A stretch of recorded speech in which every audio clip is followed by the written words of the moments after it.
SP स्वयं हमारे पास आकर के लिखित में ले और तुरंत प्रभाव से 3 बजे तक अपराधियों को गिरफ्तार करे। और जब तक इन तीनों को संत गजाराम जी महाराज का मामला हो या फिर टिकम सिंह राजपुरोहित का मामला हो या फिर 5 वर्ष के मासूम बच्चे भगत राजपुरोहित का मामला हो, तीनों को न्याय नहीं मिलेगा जब तक हम नहीं हटेंगे और भूख हड़ताल पर बैठ जाएंगे। और उसके बाद जो भी होगा जिम्मेदार प्रशासन होगा, कहीं बड़ा फैसला ले लिया तो फिर प्रशासन को लेने के देने पड़ जाएंगे। ये कान खोल करके सुन लीजिए। आपको मालूम भी है टिकम सिंह के राजपूत प्रकरण में भी मालूम है अपराधी कौन है और भगवत राजपुरोहित के प्रकरण में भी मालूम है अपराधी कौन है। लेकिन प्रशासन के अधिकारियों ने, रिश्वतखोरों ने रिश्वत ले ली है। वो भी सारी जानकारी खुलेगी 3 बजे के बाद बड़ा धमाका होगा। लेकिन आपसे निवेदन करूंगा हर गांव से आप फोन करके ज्यादा से ज्यादा और लोगों को बुलाइए ताकि इन शासन और प्रशासन को पता चल सके। साथियों, मैं आपको कहना चाहूंगा कि अगर न्याय ऐसे नहीं मिलता है, न्याय लेने के लिए पसीने बहाने पड़ते हैं, क्योंकि यही भ्रष्ट तंत्र और भ्रष्ट सरकारें पिछले 5 सालों के अंदर राज किया और इतने अपराध हुए जिसकी कोई संख्या नहीं थी। आज बीजेपी की सरकार आई तो भी अपराध रुक नहीं रहे हैं, तो फिर कौन रोकेगा अपराध, कौन बोलेगा।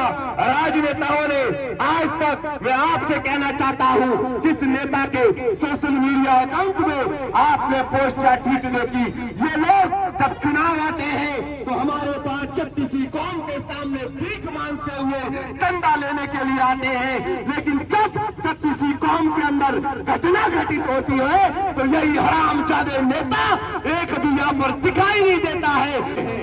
ये घटना आज तक नेता यहाँ की है। 3 साल से टिकम सिंह राजपुरोहित को न्याय दिलाने के लिए कौन सा नेता आगे आया, ये बता दीजिए। संत गजाराम जी महाराज का कौन सा मामला हुआ, कौन सा नेता आगे आया। हम नेता चुनते क्यों हैं? नेता के पास पूरा पावर होता है, प्रशासनिक अधिकारी नेताओं के पास होता है। अगर ये कलम हमारे हाथ में होती जितनी देर में तो हम सस्पेंड कर देते सीधा अधिकारी को। हमारे हाथ में तो कलम है नहीं। हम तो जनता के हितों की बात करने वाले समाज सेवी आप ही के जैसे लोग हैं, फिर ये नेता क्यों खामोश रहते हैं? आज जब हमें बोलना मजबूर पड़ता है, जब वो नेता न्याय की ऐसी घटना 5 वर्ष के मासूम का चेहरा देख करके भी उनको दया नहीं आती है, तब जाकर के मजबूरन बोलना पड़ता है। मैं उन नेताओं से भी कहना चाहूंगा जो हमारे टारगेट में आ गया, वो सत्ता के अंदर कभी जिंदगी में आ नहीं सकता।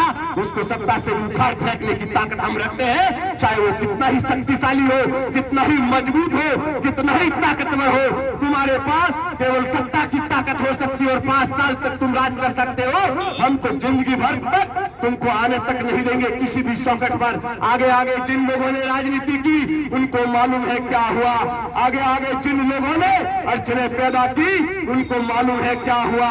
जब तक ऐसी घटनाओं पर नेता संवेदनशील नहीं होंगे, प्रशासन संवेदनशील नहीं होंगे, तब जाकर के ये धरना देना पड़ता है।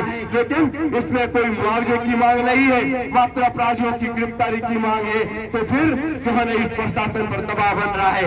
एक एमएलए तुरंत प्रभाव से एसपी को सस्पेंड करने की ताकत रखता है। एक एमएलए के पास इतना पावर होता है तो उसके बावजूद भी एक भी नेता इस पर निर्णय क्यों नहीं ले रहा है? अपराधियों को गिरफ्तार क्यों नहीं कर रहा है? 3 बजे का टाइम है, 3 बजे के बाद सारा खेल उजागर हो जाएगा। यही मैं